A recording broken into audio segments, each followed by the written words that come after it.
Neste vídeo, você vai ver uma das histórias mais intrigantes que o sertão já guardou em silêncio.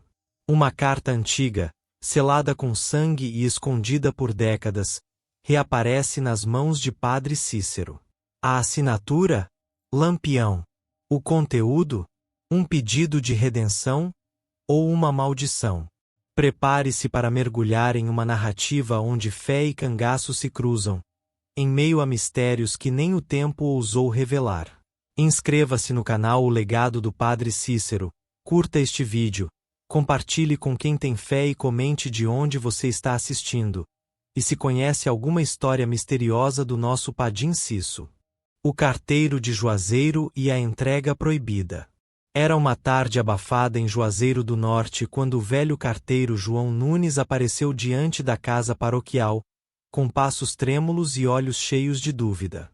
Não era qualquer entrega. Em suas mãos, ele trazia um envelope velho, encardido pelo tempo, mas com um detalhe impossível de ignorar. O lacre de cera vermelha, ainda intacto, e uma mancha escura que parecia sangue. Padre Cícero, sentado em seu alpendre, ergueu os olhos com serenidade, mas ao ver a carta, uma sombra cruzou seu semblante. Era como se reconhecesse de longe aquilo que nem mesmo havia lido. Quem lhe deu isso, João? Perguntou com voz firme. O carteiro coçou a cabeça, hesitante. Foi deixado na minha caixa, padre, sem remetente, sem nada. Só esse nome escrito nas costas, Padim Cisso. Padre Cícero pegou a carta com cuidado. O envelope era grosso, antigo, e havia algo mais dentro, algo além do papel. Um peso, talvez uma medalha ou um pequeno objeto metálico. Ele não abriu ali. Olhou para os lados, respirou fundo, e pediu para que João voltasse outro dia. Entrou em silêncio, trancando a porta atrás de si. Na sala escura, diante do crucifixo que sempre o acompanhava, Padre Cícero fez uma oração curta. Depois, com mãos firmes, rompeu o lacre. A carta estava escrita com caligrafia forte, mas antiga, marcada por traços que denunciavam pressa e intensidade. A assinatura ao final fez o sangue do sacerdote gelar. Virgulino Ferreira da Silva, Lampião. Dentro, uma única frase sobressaltava o início do texto. Se esta carta chegou até você, padre, é porque meu fim está próximo. Mas o que lhe conto aqui, nem o inferno ousaria calar. Padre Cícero se sentou, o papel tremendo em suas mãos. Um misto de temor e compaixão tomava seu peito. Conhecia bem o nome que ali estava, e sabia que aquela carta, selada com sangue, carregava algo que ia além das palavras. Um segredo perigoso. E no fundo do envelope, envolta num pedaço de tecido velho, estava uma pequena relíquia. Uma medalha de São Miguel com manchas de sangue seco. Ao tocá-la, Padre Cícero sentiu um calafrio que nunca havia sentido antes em sua vida sacerdotal. As palavras que queimam. Padre Cícero manteve a carta escondida sob a batina por horas, sem ousar relê-la de imediato. Apenas ao cair da noite, sob o brilho pálido da lamparina, ele voltou ao conteúdo que perturbava seu espírito. A carta não era apenas uma confissão. Era um apelo. Lampião, o cangaceiro temido por coronéis e romeiros, escrevia como um homem atormentado. Dizia ter visto a morte em seus sonhos, e com ela, rostos queimados pela dor de suas ações. Pedia perdão, mas com desconfiança. Padre, não peço que me salve, que já não sou besta. Só queria que alguém soubesse.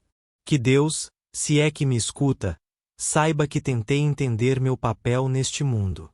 Fiz o que fiz por justiça, mas não sei mais o que é certo.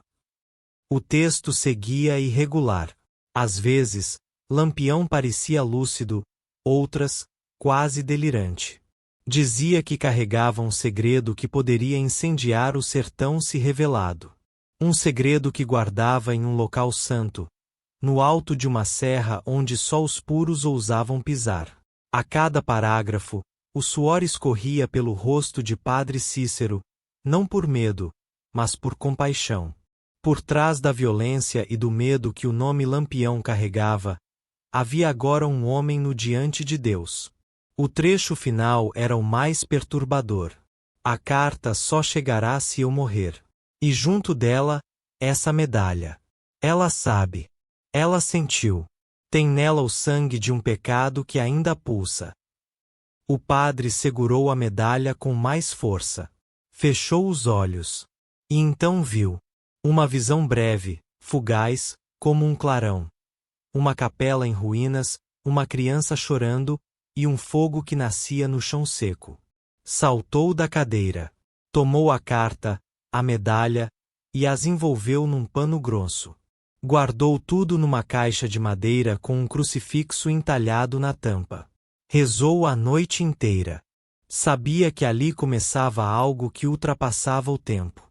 Um pacto entre dois homens que nunca se encontraram, mas que o destino, por alguma razão divina, unira naquele exato momento. As visitas noturnas. Na madrugada seguinte, enquanto Juazeiro dormia sob o céu coalhado de estrelas, um barulho estranho acordou Padre Cícero. Um leve arranhar na porta da frente. Não era vento, nem bicho, era insistente, como unhas pedindo permissão para entrar. Com o rosário na mão, o padre acendeu a lamparina e foi até a entrada.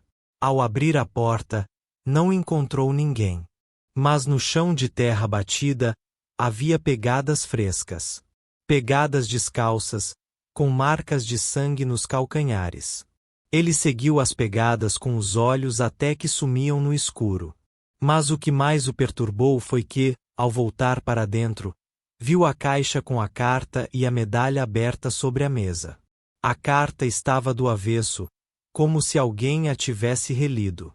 A medalha, agora, pingava algo úmido e escuro. Padre Cícero tocou e percebeu. Era sangue fresco. Na mesma noite, houve outra visita. Uma mulher, desesperada, bateu na porta ainda antes do nascer do sol. Trazia nos braços um menino ardendo em febre. O garoto murmurava frases sem sentido, mas uma delas fez o padre estremecer. O homem de chapéu está bravo, ele quer queimar tudo. A mãe disse que o menino começou a passar mal após brincar numa gruta antiga na Serra do Araripe. Disse também que ele achou um pedaço de pano com uma cruz dentro da pedra. Padre Cícero então entendeu. A carta de Lampião era apenas o início. Algo havia sido desenterrado. Algo que estava selado, não só com sangue, mas com dor. E agora, o sertão começava a reagir. A profecia gravada na pedra. Ao raiar do dia, Padre Cícero decidiu subir até a Serra do Araripe. Levou apenas o rosário, a carta e a medalha. O menino enfermo havia despertado dizendo uma última frase antes de desmaiar. Ele deixou escrito, na pedra que chora. Com passos lentos, mas firmes, o sacerdote adentrou a trilha seca que serpenteava entre arbustos espinhosos. O silêncio do sertão era cortado apenas pelo canto distante de um pássaro solitário. Ao chegar ao platô da serra, um brilho discreto chamou sua atenção. Uma pedra achatada, parcialmente encoberta por folhas secas e poeira. Ajoelhou-se. Limpou a superfície. E ali estava, um símbolo gravado com rudeza. A imagem de São Miguel empunhando uma espada, com uma caveira aos seus pés. E ao lado, uma inscrição. Que este selo permaneça intocado. Pois se for quebrado, o sertão queimará de novo.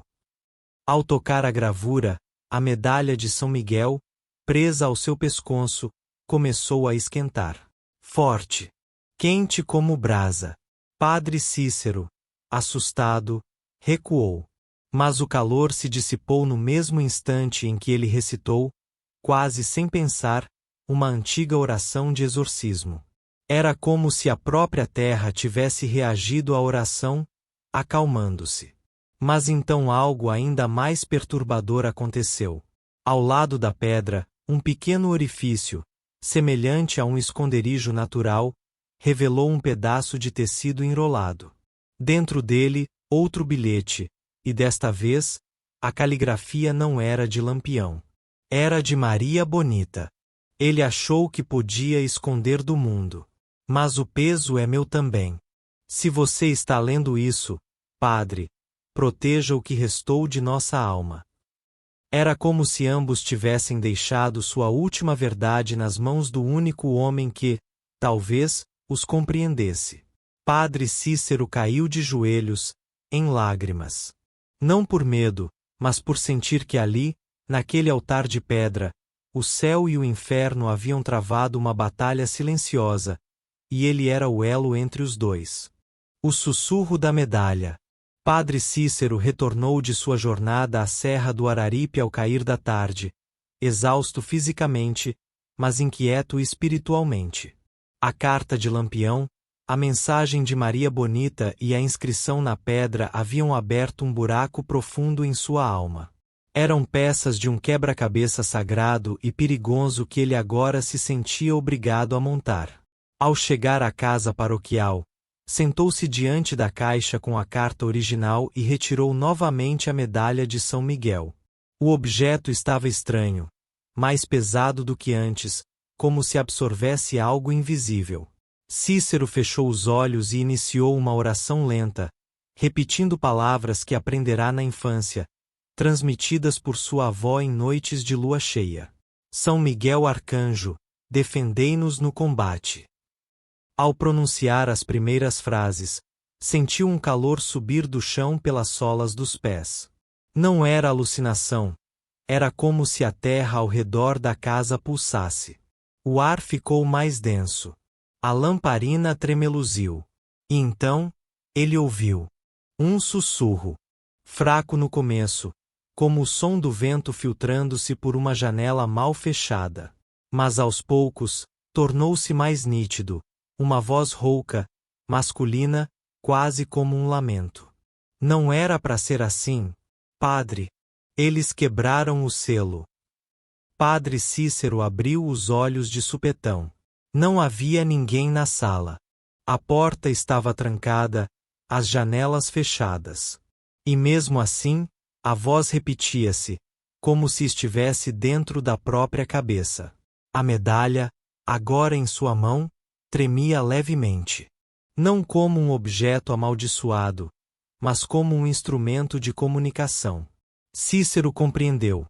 A medalha estava ligada àquilo que Lampião selou, e talvez o sangue derramado nela fosse a chave que mantinha a ponte entre este mundo e o além aberta. Tomou um caderno antigo e começou a registrar tudo. Desenhou o símbolo na pedra, reescreveu as mensagens das cartas, anotou as frases ditas pelo menino e a sensação do calor da terra. Ele precisava organizar as peças antes que o caos se instalasse de vez. Foi quando uma ideia o assustou de verdade. E se o que Lampião escondeu não foi um segredo, mas uma entidade? Algo que ele e Maria Bonita tentaram conter. Algo que exigia sangue para continuar selado. Algo que estava acordando. Cícero voltou-se novamente para o crucifixo. Seu rosto estava banhado em suor. Não era medo comum, era um temor sagrado. O tipo de temor que só os santos e os loucos conhecem. E então, com voz firme, mas trêmula de reverência, ele disse: Se for o mal que bate à minha porta, que ele saiba que aqui há um servo de Deus esperando por ele. O padre e o sertanejo mudo. Na manhã seguinte, ainda envolto por presságios e orações mal dormidas, Padre Cícero foi surpreendido por uma visita inusitada. Um sertanejo velho, de barba espessa e olhos claros, aproximou-se da paróquia montado num jumento cinzento. Não trazia nome, nem palavras, era mudo. Mas em seu olhar havia urgência. Padre Cícero o reconheceu vagamente. Chamavam-no de Zé Sem Voz, um homem solitário que vivia entre os ermos do sertão, dormindo em cavernas e sobrevivendo de raízes e água da serra. Diziam que ele havia feito voto de silêncio após sobreviver a um massacre promovido por um dos bandos de Lampião. Outros juravam que ele vira o próprio demônio entre os cangaceiros. Zé Sem Voz tirou do alforje um objeto embrulhado em tecido velho e o entregou ao padre com mãos trêmulas. Era um rosário de contas negras, de aparência artesanal, mas com um detalhe que arrepiou o padre. As contas estavam manchadas por sangue seco. Padre Cícero segurou o objeto com reverência. O silêncio ao redor tornava tudo mais pesado. O velho sertanejo apontou então para a cruz do rosário. Nela, entalhado de forma primitiva, havia um símbolo idêntico ao da Pedra da Serra. São Miguel pisando sobre uma caveira. Com os olhos, Zé Sem Voz fez um gesto. Como se dissesse: esse é o próximo sinal. Você viu isso ser usado? Perguntou o padre, mesmo sabendo que não teria resposta falada. O homem balançou a cabeça. Então pegou uma pequena tábua de madeira que trazia presa à sela e, com um pedaço de carvão, escreveu com pressa: Noite de chamas. Criança chorou. Fogo sem fumaça. O padre sentiu as pernas fraquejarem. Quando foi isso? Zé Sem Voz escreveu: mesma noite que o Senhor tocou a pedra. O suor escorreu pelas têmporas do sacerdote. Era como se cada elemento, a medalha, a carta, a pedra, o menino, estivesse desenhando um mapa profético, e Zé Sem Voz surgia como uma testemunha muda do caos que espreitava. O que você viu, Zé? O que realmente aconteceu com Lampião naquela última noite? Mas o homem abaixou a cabeça. Tirou o chapéu em reverência, entregou mais uma pequena sacola ao padre e partiu sem dizer mais nada, montando no jumento em silêncio. Dentro da sacola, havia um terço queimado, um retrato antigo de Maria Bonita com os olhos riscados a canivete, e uma pedra envolta em couro, com cheiro forte de sangue fresco. O selo estava quebrando. E agora o padre sabia. O que estava por vir não era apenas espiritual. Era ancestral. Era sertanejo. E exigiria coragem além da fé. As cinzas de barro vermelho. Padre Cícero permaneceu em silêncio por horas após a partida de Zé Sem Voz. Sentado diante da sacola, ele observava os 3 objetos que lhe haviam sido entregues como se cada um carregasse um eco distante de dor e arrependimento. O terço queimado, a foto riscada de Maria Bonita e a pedra envolta em couro pareciam formar um relicário macabro. Decidiu então caminhar até um antigo casebre de barro, abandonado nos arredores de Juazeiro, conhecido por ter sido usado como esconderijo por cangaceiros fugindo da volante. Segundo antigos relatos, fora ali que uma criança, talvez filha de um romeiro ou camponês, fora encontrada chorando sozinha, dias após uma emboscada sangrenta. A casa agora era apenas escombros e silêncio. Ao chegar, o cenário o paralisou. O solo ao redor do casebre estava negro, como se queimado recentemente. E no centro da ruína, repousava um montinho de cinzas ainda frescas, levemente misturado ao barro vermelho da região. Um cheiro forte de enxofre e ferro tomava o ar. Padre Cícero se aproximou com cuidado. As cinzas pareciam pulsar. Não havia vento, e mesmo assim, pequenas partículas dançavam no ar como se obedecessem a um chamado invisível.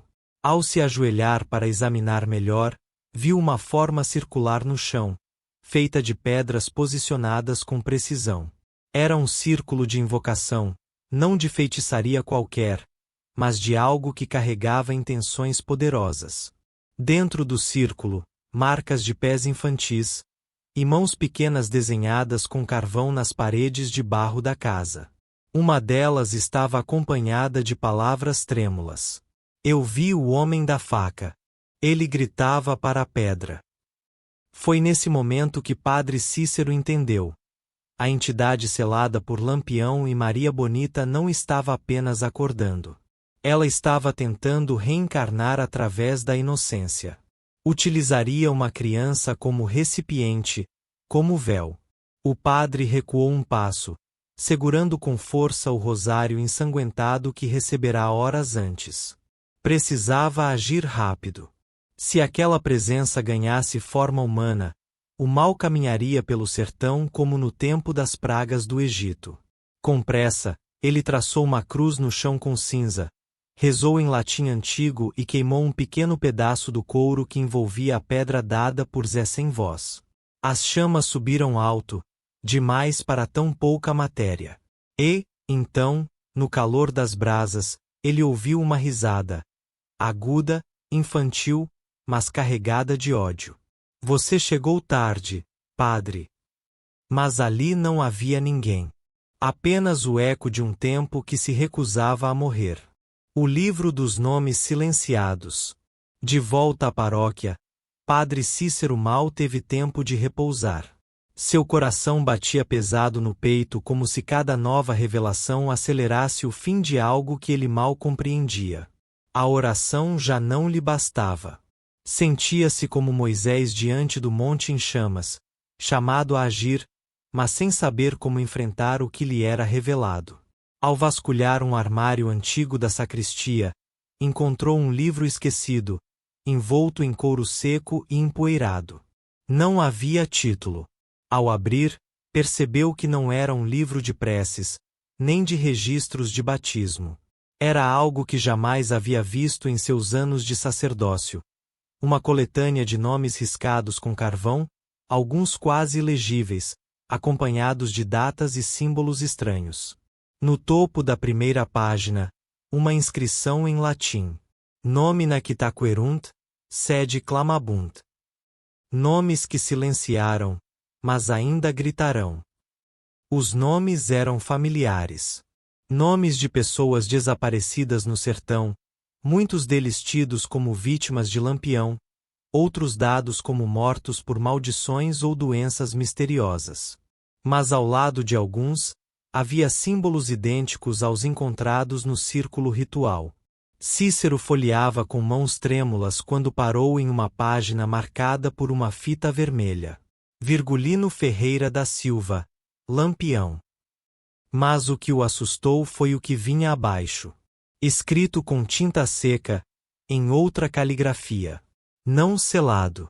Espírito ainda ativo. Possível retorno por veículo de barro. Barro. Como as casas. Como as cinzas. Como o corpo humano feito do pó da terra. Seguia-se outra linha. Maria Gomes de Oliveira. Maria Bonita. Contrafeitiço incompleto. Conectada à relíquia. E então, um terceiro nome, escrito mais recentemente. Padre Cícero Romão Batista. Intercessor. Última linha. Ele soltou o livro no chão. Um frio percorreu sua espinha. Quem havia escrito isso? Como seu nome estava ali? E por que ele era chamado de última linha? Na mesma hora, uma pancada forte soou na porta da igreja. 3 batidas secas, poderosas.